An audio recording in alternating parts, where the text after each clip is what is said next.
રવિવારે આયોજિત જન આક્રોશ રેલીના સંદર્ભમાં વિપક્ષ નેતા ચંદ્રકાંત શ્રીવાસ્તવ દ્વારા પ્રેસ કોન્ફરન્સ યોજવામાં આવી। જોઈએ તો 50,000 કારો બગડી ગઈ છે, જે ડૂબી ગઈ હતી। આ તમામ બાબતોને લઈને અમારા ગુજરાત પ્રદેશ પ્રમુખભાઈ શક્તિસિંહભાઈ, વિરોધ પક્ષના નેતા અમિત ચાવડાભાઈ, અમારા એઆઈસીસીના મુકુલ વાસનિકજી આવી રહ્યા છે। 12મી તારીખે અમારી રેલીનું આયોજન છે। અમારી રેલીમાં અમે ફક્ત એટલું જ કહીએ છીએ કે તમારા વડે આ નુકસાન જે થયું હોય એનો મજાક ના બનાવો। જેવું જ રેલી પતી અને જેવું જ પૂર પત્યું તરત જ નીકળી પડ્યા ખેસ પહેરીને। શું કહે છે? કેશ ડોલ આપીશું। તમે જ કેશ ડોલ આપો છો? તમારી સરકાર છે, તમે કીટ આપો છો તો તમારા કાર્યકર્તાઓને આપો છો? ખરેખર જો સરકાર હોય તો બધાની સરકાર હોય, પર્ટિક્યુલર વ્યક્તિની ના હોય।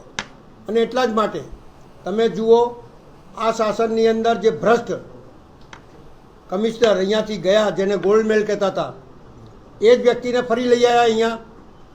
શહેરને, આ વડોદરા શહેરને વિકાસની દ્રષ્ટિએ નહીં પણ વિનાશની દ્રષ્ટિએ બધા બેઠેલા છે।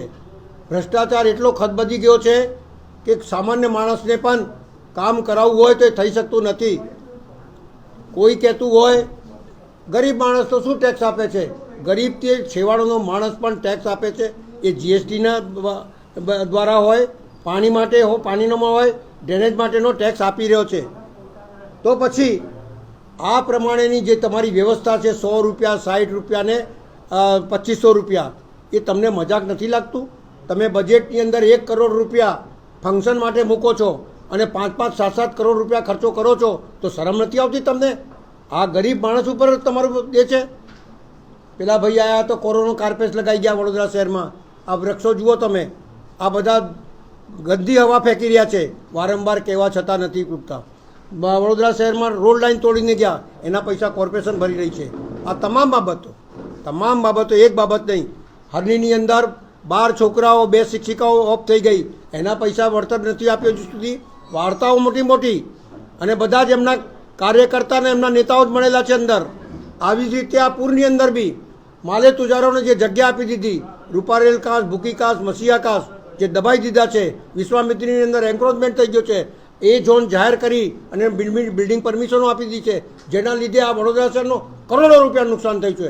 એની ભરપાઈ જે અધિકારીએ એ ઝોન કર્યો એ અને જે નેતાએ કરાવ્યો એ, રૂપારેલ કાસ ઉપર જે નેતાએ દબાણો કરાવ્યા છે અને જે અધિકારીઓએ એમને સાથ આપ્યો છે, એ તમામ અધિકારીઓ ઉપર એક્શન થવી જોઈએ અને વળતરના રૂપે લોકોના ઘરમાં એટલો વળતર મળે કે બચારો ઊભો થઈ શકે। નાના વેપારીઓ જે પાયમાલ થઈ ગયા છે, જેમને ગોડાઉનની અંદર બધું સડી ગયું છે, જીઆઈડીસી જેવી કંપનીની અંદર બધું નુકસાન થયેલું છે, એ તમામને બેઠું કરવા આ સરકાર નહીં માને તો અમે લોકો રેલી મારફતે અમારી રજૂઆત અમારા નેતાઓ વિધાનસભામાં બી કરશે અને લોકસભામાં બી કરશે। પણ આ વળતર એટલા માટે જરૂરી છે કે સરકાર રચિત આ પૂર આવ્યું છે અને એના લીધે આ વડોદરા શહેરનું નુકસાન થયું છે, જેથી સરકારે આની ભરપાઈ કરવી જોઈએ। એ સમજીને આગળ વધીશું અમે। અમારી રેલી 12 તારીખે બપોરે 1 વાગે અહીંયાથી નીકળશે અને અહીંયા સયાજીનગર ગ્રુપ પાસે રહી જઈશું અને ત્યાંથી ચાલતા અમે લોકો કલેક્ટરને આવેદનપત્ર આપીશું।